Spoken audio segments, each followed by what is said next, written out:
নোয়াখালী জেলা যুবদলের সভাপতি মঞ্জুরুল আজিম সুমনের বিরুদ্ধে মিথ্যা সংবাদ সম্মেলন করার প্রতিবাদে ২১শে মে সন্ধ্যা চৌমুহনী চৌরাস্তায় সাংবাদিক টিভি ফ্রম সংবাদ সম্মেলন করেন নোয়াখালী জেলা যুবদলের সহ সাধারণ সম্পাদক আব্দুল বাতিন সুজন। তিনি সাংবাদিকদের লিখিতভাবে জানান, স্বৈরাচার আওয়ামী লীগের শাসন আমল সবচেয়ে বেশি কারা নির্যাতন নেতা নোয়াখালী জেলা যুবদলের সভাপতি মঞ্জুরুল আজিম সুমনও আমার বিরুদ্ধে কুড়িপাড়ার কাজল রেখা গ্রুপের বাতাসে মিথ্যা বানোয়াট যে অভিযান করেছেন, এর সাথে আমাদের কখনো কোনোদিন দেখা বা কথাও হয়নি। মঞ্জুরুল আজিম সুমনের সম্মান ক্ষুণ্ণ করার জন্য একটি কুচক্রী মহল ষড়যন্ত্র করছে। আমরা এর মিথ্যা সংবাদ তীব্র নিন্দা ও প্রতিবাদ জানাই। আমাদের এলাকার মানুষ সাধারণত শান্তিপ্রিয়, নম্র ও ভদ্র প্রকৃতির। তবে ২০০৫ সাল থেকে কাজল রেখা প্রকাশ বাতাসী নামের একটি পরিবার এলাকায় অশান্তি সৃষ্টি করিয়া আসিতেছে। এই বাড়িটি সারা ব্যায়ামগঞ্জের অসামাজিক ও অপরাধমূলক কর্মকাণ্ডের আশ্রয় পরিণত হয়েছে। এখানে নেশাজাতীয় মাদকদ্রব্য বিক্রি, নারী ব্যবসা, জুয়ার আসরগ্রস্ত এবং বিএনপির নেতাকর্মীদের নির্যাতন করা হতো। ২০০৯ সালের ৮ জানুয়ারি সকালে চৌমুহনী পৌরসভা ৪ নং ওয়ার্ডের বিএনপি সভাপতি মোহাম্মদ সুলেমান মিয়া ও করিমপুরের মিয়া বাড়ির বাকের মিয়াকে এই বাড়িতে আটক রেখে নির্যাতন করা হয়। পরে ব্যায়ামগঞ্জ থানা পুলিশ ও স্থানীয় লোকজন তাদের উদ্ধার করে।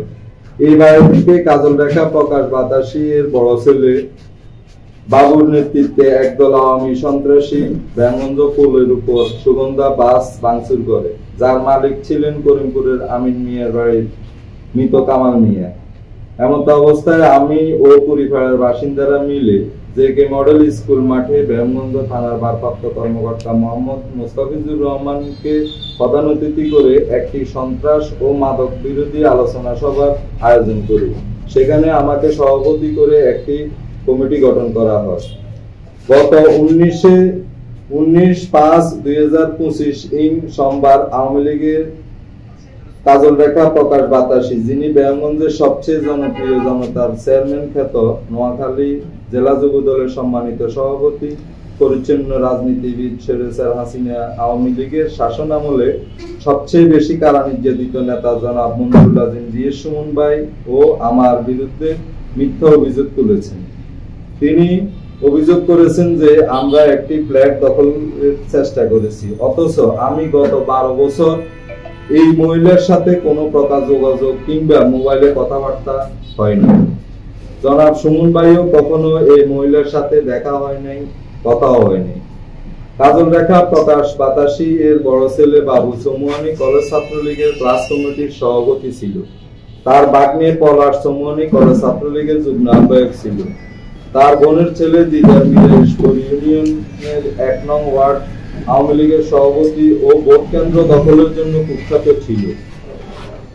৫ই আগস্ট ফ্যাসিস্ট হাসিনার পতনের পর গত ৮ মাস ধরে কাজল রেখা প্রকাশ বাতাসী এই বাড়ি দখলের জন্য বিভিন্ন ব্যক্তি ও প্রশাসনের সাথে যোগাযোগ করেছে, কিন্তু কেউ তাকে সহযোগিতা করেনি। একটি কুচক্রী মহল ব্যায়ামগঞ্জের বিশিষ্ট রাজনীতিবিদ মঞ্জুরুল আজিম সুমন ভাইয়ের নামে রাজনৈতিক অঙ্গনে বদনাম করার চেষ্টা করে আসছে, কিন্তু তারা সফল হতে পারে নাই। তারা কাজল রেখা প্রকাশ বাতাসীকে বাসাটি দখল করার প্রলোভন দেখিয়ে মিথ্যা সংবাদ সম্মেলনের মাধ্যমে জনাব মঞ্জুরুল আজিম সুমন ভাই ও এবং আমার বিরুদ্ধে ষড়যন্ত্র করছে।